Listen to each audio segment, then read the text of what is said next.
haatana dhegeystayaal waxaad ku soo dhawaataan barnaamijka bandhiga VOA waxaa toddobaadkan soo diyaarisay oo soo jeedinaysa Zahra Elanur.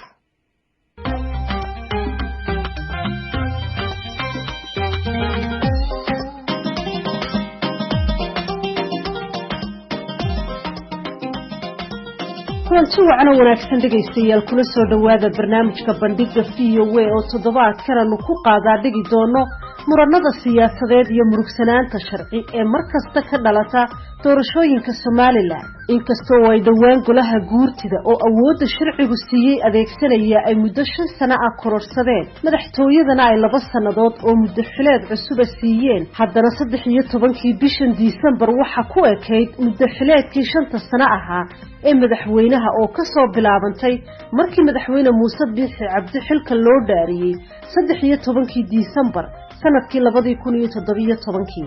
shanta sano ee soo idlaatay may ahayn kuwa siyaasad ahaan sahlanaa waxa la oran karaa madaxweyne Biixi wuxuu xafiiska la kowsaday iyadoo ay jiraan arrimo dhowr ah oo marka ay isfiirsadaan si muuqda saameyntooda looga dhaxarkayay bulshada xumadda siyaasadeed ee ka dhalata doorashooyinku waxay saameyn ku yeelataa dhinacyada dhaqaalaha ganacsiga iyo nolosha dadka xoogsatada ah iyadoo xilligaasina qiimaha sarifka lacagta doolarku uu marayay halkii abid ugu sareysay waxa kale oo jirtay kala qaybsanaan bulshada dhexdeeda marka laga yimaado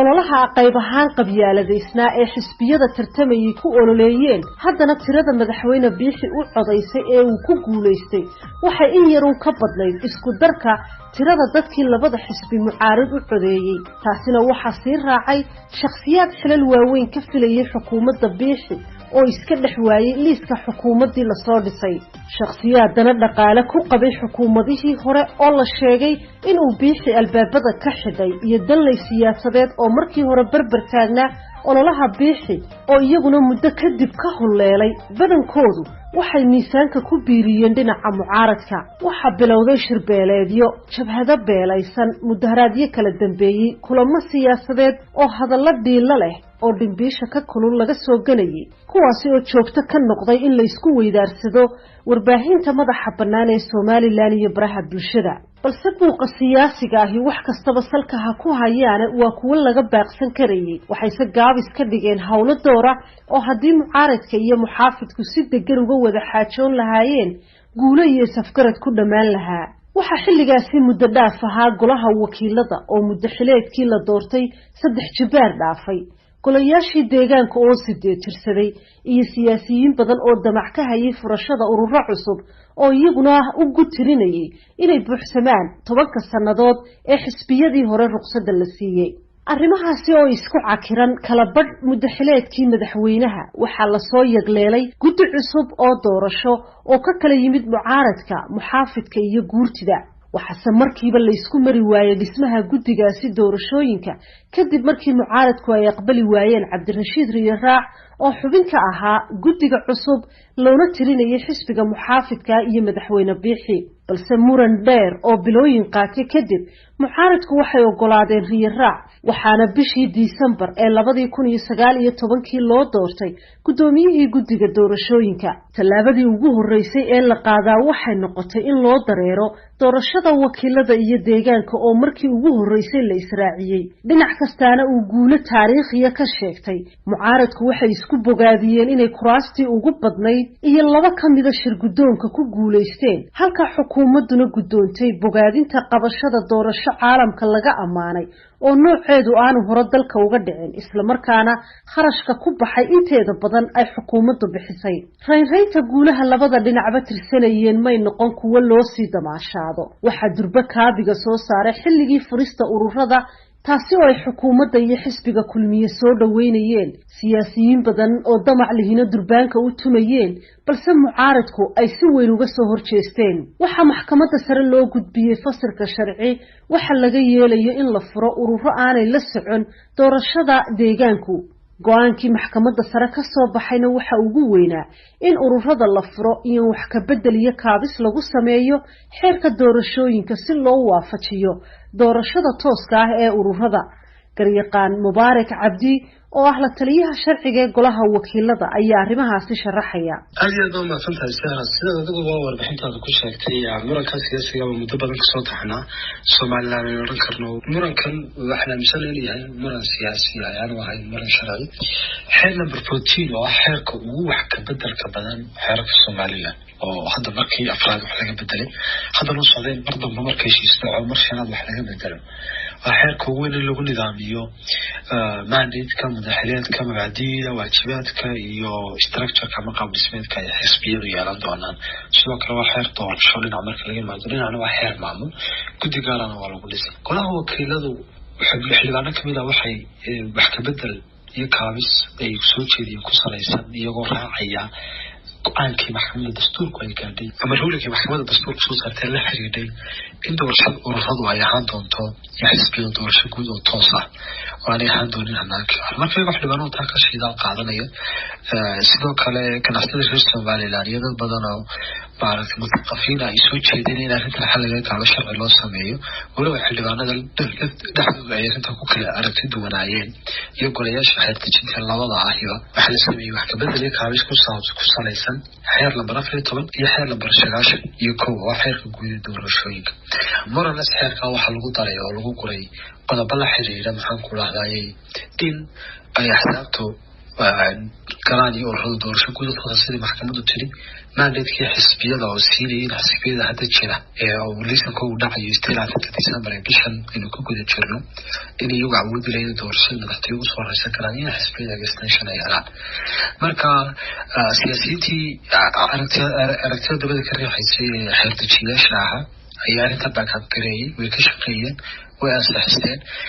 أتدل حين كنت تقول لها قلت مركا حيركيس كمان وجوابين مروا أقبل لكن حيركي ماله أيو كنت wax ka bedelka lagu sameeyay xeerka doorashooyinka ee 14 ee uu garyaqaanku sharaxay waxa uu golaha wakiilada ka baxay iyadoo mudanayaasha golahaasi ku kala qaybsan yihiin saxahaanshihiisa waxaanu u gudbay golaha guurtida balse guurtidu xeerkaasi waji furan kuma qaabilin waxaana si hanaan cusub dib ugu celiyeen golihii laga soo diray khilaafyaduna waxay noqdeen muranno sharci madaxweynaha Soomaaliland Muuse Biixi Cabdi ayaa mar uu ka hadlayay meel fagaara ah sheegay in markasta albaabadiisu u furan yihiin cid kasta inkastoo mucaaridku dhankiisa ku eedeynayeen inay ka socon waayeen waantii ergooyinku wadeen haddii sharci la soo qabto qodob leeyahay bal cidii halka laga eegto waxay naga qasan garan bamaayo haruun ayayna ka sasin dad kale ayaan dadin dadweynaha midale waxaas waxa baxay idaacad ka dhigaysataa ee saada la isku qaylayo buuqayr walaal hadwadiga waxaan ku dhameynaa arrintaan oo walaaltinimo ka diyaarnahay isu keena albaabkoodu oo fureeyay halka madaxtooyada qaranka ka dhaxaysan ka mid baa tirmidayay kaale waxayna aynu dhamaysanay ayaan loo taaganahay si kasta oo xaalka siyaasadeed u murugsanaa dalkana ay ka dhaceen mudaharaadyo ay dad badan ku dhinteen isla markaana xabsiga loo taxaabay dad tiro badan oo ay ku jiraan haween dhalinyaro wariyayaal iyo hogaamiye dhaqameedyo siyaasadda kullin gaxna iyo siyaasiyiin haatan waxa mar kale loo jihaystay diiwaan gelin iyo dabcan doorasho ku xigta oo haddana labada dhinac midba doorasho gaara gaawaha u culanayo madaxweyne Muuse Biixi Cabdi ayaa maalmo ka hor khudbad uu jeediyay ku soo daray hadalla laga dhadhansan karo in doorashada ururada iyo xisbiyadu ay ku xigi doonto diiwaan gelinta codbixiyayaasha ee 28 bishan bilaabmaysa sanadka soo socda ee dhawaan bilaabaya hadii la yiraahdo wuxuu leeyahay oo noqon doona insha Allah sanad doorasho waa diiwaan gelintii 28 bishan waxay dhamaanaysaa 28 January qaranka gudaha waxa lagu baaqayaa in diiwaan geliyaan waxaan raadinayaa ururada xisbiyada tartami doona 13 hadii la yiraahdo marka diiwaangelintu dhawaato waxa laga rabaa inay dadka tusaan hadalkooda iyo ficilkooda iyo qorshahooda inay yihiin dad waayeera oo u bisil dalkan hogaamintiisa si ay uga baxaan xaaladaha hore ee ahaa barbarashada dimuqraadiyadda geesta kale Cabdullaahi Cismaan Geeljire oo ah xogayaha abaabulka iyo wacyigelinta xisbiga wadani ayaa sheegay in dankooda aanay suurtagal ahayn doorasho ururo oo ka soo hormarta madaxtooyada waan salaamay saaraadiga PSPyaasha ilaa haddaba diiwaangelintu waa sidoo ognahay waa xaqa muwaadinku leeyahay inuu kaar qaato si uu u codeeyo doorashadu noocay doonta ahaatee markaa uu haysto kaarka markaa waan ku dhiirigelinaynaa aynu ku galno doorashada madaxtooyada oo ah sharcigeedu uu yaallo iyadu maanaan sugeyn waxaa la sheegayaa xisbigiina wadani in laba mowqif oo xoogani ay haatan ka dhex jiraan ay ku dhex loolamayaan kuwaasoo ah qayb xisbiga ka mida oo aaminsan in la galo doorashada ururada iyo xisbiyada oo haatan ay diyaar u yihiin iyo qolo ku dhegan mowqifkii hore xisbiga ee ahaa inaanay gelaynin doorasho urur oo ka soo horeysa doorashada madaxtinimada marka xisbi ahaan ma jiraan khilaafkaasi xisbiga dhexdiisa ka jira muxuu yahay mowqifkiina kama dambaysta ah ee ku aadan doorasho urur oo ka soo horeysa doorasho madaxtinimo arrinkaa wax ka jira ma jiraan doorashada aan u taaganahay murashaxa iyo madaxda iyo hoggaanka xisbiguba ay si public u sheegeen iyo sirba u sheegeen waxa weeye inaanu diyaar u nahay doorashada madaxtooyada haddii laba soo hadal qaadi lahaa doorasho ururo yaa sharcigeedii haya maawrka cirkaa laysu calaamadinaya haddiiba cabdilaahi oo sidaad sheegtay ay jiraan qodobo sharci oo ka dhiman qabashada doorashada ururada iyo asxaabta amaba xisbiyada oo si degdega loo dhameeyo muddada imika diiwaangelintu socoto kadibna doorashadaasi ururada iyo xisbiyada oo shuruucdeedii qawaaniinteedii u dhan yihiin loo diyaar garoobo idinku ma ka qayb galaysaan dowladda sare waxa journalist sare baa tawadato haddii lagama jawaabo oo haddii waa falma dhacdo laakiin waa dhici kartaa soo maaha waxaan dhicin dee jawaab ma leh waxaan se kuu sheegaya annagu waxaanu mar walba u taaganahay waa doorashada madaxtooyada ee waktigeedii horreysay ee waktigeedi mar walba horeeyo sharcigeedii yaallo sharcigii yimaado ee kalebana iyadaa ka horeysa waktiga taagan dee wixii kale ha dhacaan 26 bishan Disembar oo ku beegan maalinta Isniinta ee soo socota waxa ku eg ruqsadii 10 sanadood ahayd ee ay haysteen saddexda xisbi ee u cid kulmiye iyo wadani waxa geesta kala soo toban urur oo haysta shahaadooyin cusub oo ku meel gaara kana soo gudbay doorasho hordhaca una diyaarsan doorasho ay la galaan xisbiyada ay ruqsadu ka dhacday sharci ahaan waxa lagu muransan yahay labada doorasho ta soo horeyn karta garyaqaan Yuusuf Biixi oo arrimaha muranada siyaasadda ee sharciga la xiriira falanqeeya ayaa weydiiyay inay jiraan shuruuc lagu gali karo doorashada ururada iyo axsaabta walagu jira xeerkii lagu galayay ururada siyaasadda waa xeerkan xeer number 14 ee maxkamadda go'aan ka soo saartay balse way fiicnay wax ka beddelay kaabis oo fursad loo helo sidii loogu sameyn lahaa wax ka beddelay kaabis oo laga dhigi lahaa doorasho toos ah halkay golayaasha deegaanka ka ahayd ee gudoomiyaha maxkamadda sare oo ka saaray ka laalay iyada oo mar walba la isla maaganaa dhinac kastaaba oo dhinaca kale la maagan qolada xisbiyada mucaaradku waxay doonayeen in ay raaciyaan ama ay raacsadaan in muddo kordhin ay u sameyn karaan xisbiyada markay muddadan 10 sano ka dhamaato marka siyaasi ahaan baa la isku hayay balse ma jirto sabab u diidaysa in doorasho lagu galo xeerkan maadaama doorasho toos la yiri doorasho toosa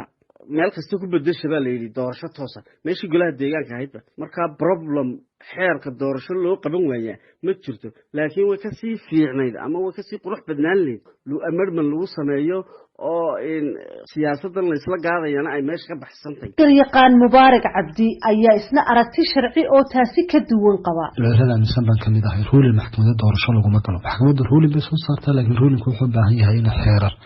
ay ka dhashaan xeerarka aad soo saartay wala karnaa baarlamaanka asalkana doorashadu intii tahay tan siyaasi waxa ka badan intii tahay xuquuq muwaadiniin marka xuquuq kasta muwaadinku yeelanayo waa in xeer cadeynaya la helaa sidoo kale dad ka daneeyaasha ururada ay furanaya oo iyagu dad saxan oo ku taagan wadadii sharciga ahayd maadaama sharcigu jireen xisbiga la furto dalka xisbigiisu aanay xadnayn khatar bay maqsadeen ku tahay oo doorasho ma gali karaya bila xeer waayo ururku waa doorashada cod oo kaliya ma waa in xeer ku hela xeerkiina ma jiro ku haray maxaa lagu reebaya maxaa lagu soo baxay wax la garanaya ma ila nidaamka hore waa laga kaxay xeerkan haysano waa xeerkii lagu galay 2012 mudanayaal golaha deegaan baa soo ururada ka soo baxay ururada soo cid ku helayeen ku cusub Soomaaliland waa doorashadii ugu horeysay nooceega ee dalka ku cusubay ka qabsoomi doonta dowladda dhacaysa maadaama ay maxkamadda dastuurka soo xukuntay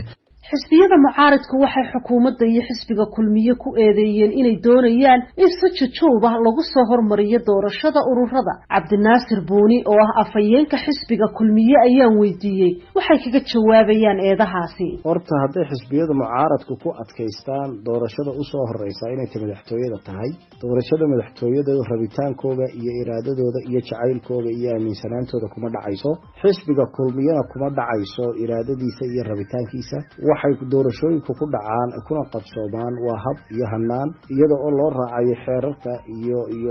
iyo dastuurka dalka iyo xeerashiisa ka dheegma loo raacayo doorashada u soo horeysa ee maanta dalkan bacda diiwaangelinta dhacaysana waa doorashadii ururada oo 3 xisbi qaran inoogu soo bixi doonaan 3 xisbi qaran ee shahaado 10 sano haysta ayaa gali doona doorashooyinka waajibaya 10 sano dhexdood doorashada u soo horeysa ee qaanuuniga ee dalkan ka dhacaysana waa doorashada ururada. si kasta oo xaalka siyaasadeed yahayba guddiga doorashooyinka ayaa sharcigu siinaya inay soo saaraan kala horeynta doorashooyinka muddada xilliga ay qabanayaan iyo guud ahaan diyaarinta saaxadda tartanku ka dhacayo. xukuumadda ayaa iyagana dhankooda sheegay in miisaaniyadda sanadka soo socda ay ku dareen kharashka doorashooyinka. sidoo kalena waxaa jirta maxkamadda sare ee dastuuriga oo ka garnaqda markasta oo surimada siyaasaddu ku soo oodmaan albaabada sharciga. guud ahaan dhagaystayaal barnaamijkii bandhiga VOA ee toddobaadkani waa naga intaa tan iyo kulantideena dambe waa Sahre Ciidla Nuur oo idinkaga tagaysa sidaa iyo nabadgelyo.